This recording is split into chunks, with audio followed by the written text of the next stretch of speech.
हाँ जी, तो tentative CBSE की डेट शीट तो आपने देख ली होगी। अब मैं आपको करने वाला हूँ इसका एक छोटा सा एनालिसिस। अगर सीबीएसई की टेंटेटिव डेट शीट्स को आपने देखा होगा ध्यान से, तो आपके कॉमर्स के जो पेपर स्टार्ट होने वाले हैं क्लास 12 के, वो स्टार्ट हो जाएंगे 18 फरवरी से, क्योंकि कुछ बच्चों के पास फिजिकल एजुकेशन रहता है, तो आपका पहला एग्जाम रहने वाला है 18 फरवरी को। अब जिनके पास फिजिकल एजुकेशन नहीं है तो वो ऑब्वियसली स्टार्ट करेंगे 21 तारीख से अपने बिजनेस स्टडीज़ के एग्ज़ाम से।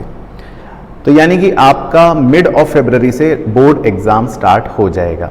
अब उसके बाद अगर टेंटेटिव डेट शीट देखो कॉमर्स के स्टूडेंट के लिए, देन आपका अगला एग्ज़ाम सीधा 21 फरवरी के बाद जो पड़ रहा है वो पड़ रहा है 9 मार्च को, यानी कि 16 दिनों के बाद आपका मैथमेटिक्स का एग्ज़ाम होगा, अप्लाइड मैथ्स और स्टैंडर्ड मैथ्स का। अब जिनके पास मैथ्स नहीं है तो उनका ये भी स्किप हो जाएगा, लेकिन फिर लैंग्वेज का एग्ज़ाम होगा जनरली इंग्लिश का, जो सबके पास होती है 12 मार्च को, यानी कि मैथ्स के 3 दिन के बाद आपका ये इंग्लिश का एग्ज़ाम है। 3 दिन का गैप सफिशिएंट है इंग्लिश के लिए, और जिनका मैथ्स नहीं है तो वो तो 19 दिनों तक इंग्लिश पढ़ें, पता नहीं क्या करेंगे, वो तो अकाउंट्स और इकोनॉमिक्स भी इसमें कवर कर पाएंगे। लेकिन जिस इंग्लिश के एग्ज़ाम के बाद फिर आपका नेक्स्ट एग्ज़ाम जो है वो रहने वाला है 18 मार्च को इकोनॉमिक्स का। कॉमर्स के अंदर इकोनॉमिक्स सभी बच्चे पढ़ते हैं जनरली, और इसमें आपको इंग्लिश के बाद 6 दिन की अच्छी खासी छुट्टियां मिल रही हैं, जिसका पूरा प्लानर हम उस समय आपके साथ करेंगे और पूरी तैयारी 6 दिन के अंदर अच्छे से हो जाएगी। और 18 मार्च के बाद आपका जो अगला एग्ज़ाम मेन पढ़ने वाला है वो पड़ेगा 28 मार्च को, यानी कि अकाउंटेंसी का एग्ज़ाम। तो इसमें आपको पूरे के पूरे 10 दिन मिल रहे हैं, क्योंकि 18 मार्च को इकोनॉमिक्स के बाद बीच में कोई और एग्जाम ऐसे ज़्यादातर बच्चों का नहीं है, और 10 दिन के अंदर अकाउंटेंसी बड़े प्यार से हम कवर कर सकते हैं आराम से 4-4-2 करके, जो बाद में आपको बताऊंगा, बुक 1, बुक 2, बुक 3। लेकिन 10 दिन का टाइम सफिशिएंट रहने वाला है। बस उसके बाद आपके मोस्टली बच्चों के एग्ज़ाम फिनिश हो जाएंगे। अगर किसी का कोई और एग्ज़ाम है तो कुल मिलाकर आपका एग्ज़ाम अप्रैल 9 तारीख तक फिनिश हो जाएगा। बाकी उसके बाद उन्होंने सेकंड एग्ज़ाम की डेट्स दे रखी हैं, भगवान ना करें कंपार्टमेंट्स किसी की आए, उनके लिए ये डेट शीट यहाँ पर दे रखी है। अब मैं आपको बताता हूँ मेरे प्यारे बच्चों, जो ज़्यादा आपके लिए इम्पॉर्टेंट एनालिसिस है। कई बच्चे सोचते हैं ना कि सर अभी तो बहुत टाइम है, अभी तो हाफ ईयरली ख़त्म हुए, हम तो कर लेंगे। आओ आपको एक छोटा सा एनालिसिस दिखा रहा हूँ, फिर बाकी तो आप खुद समझदार हो। सितंबर का महीना तो ऑलमोस्ट अब फिनिश हो गया।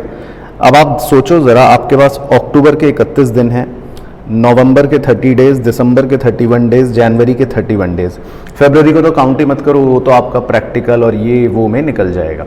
तो कुल मिलाकर आपके पास 123 दिन अब बचे हुए हैं, जिसमें आपको अपनी तैयारी भी करनी है, आपको रिवीजन भी करना है, आपको सैम्पल पेपर भी करने हैं, आपको टेस्ट भी देने हैं, आपको मॉक टेस्ट भी देने हैं, प्री बोर्ड्स भी देने हैं, प्रोजेक्ट फाइल भी बनानी है, यानी कि इतने सारे काम करने हैं। खैर 123 दिनों का मतलब है, अगर मैं पकड़ के चलूँ कि आप रोज़ 8 घंटे की पढ़ाई करो।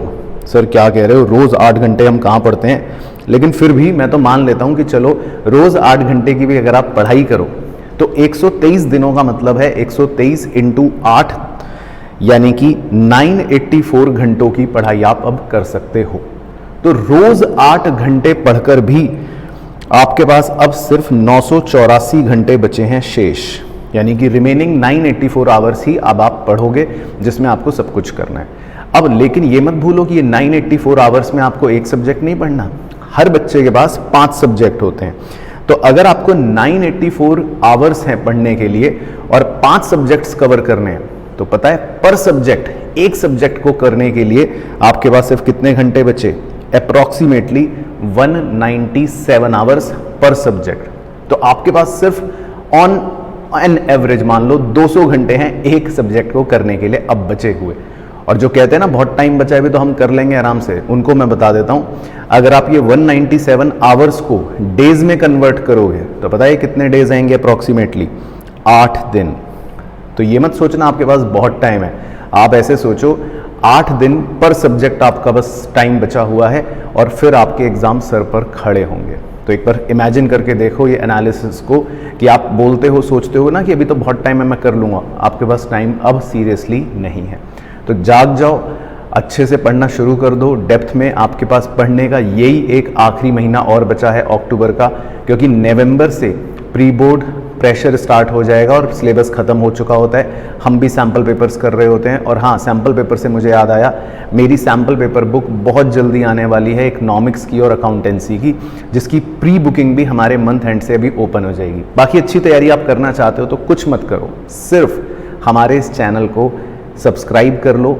और मैंने आरकेजी इंस्टीट्यूट का आपको ऐप का लिंक नीचे दे रखा है, हमारा ऐप डाउनलोड कर लो। फ्री बैचेस हैं, फ्री बैच ज्वाइन करके बहुत सारे वहाँ पर आपको अपने बैचमेट्स मिलेंगे, उनके साथ बात करने का, डाउट्स क्लियर करने का भी मौका मिलता रहेगा डेली बेसिस पर। उस बैच में ज्वाइन कर लो, टेस्ट भी होते हैं, सब चीज़ें रहती हैं, अच्छी तैयारी हो जाएगी। बस जो मैं गाइडेंस दे रहा हूँ उसको अच्छे से फॉलो करना, रिलीजियसली पढ़ाई करना, सब कुछ हमारे चैनल पर कंप्लीट हो जाएगा। तो आई होप आपको ये वीडियो अच्छी लगी हो, पसंद भी आई हो। शेयर कर देना अपने सभी दोस्तों के साथ। बाकी मुलाकात करूँगा आपसे नेक्स्ट वीडियो में, तब तक अपना ध्यान रखना, मस्त रहना और स्वस्थ रहना।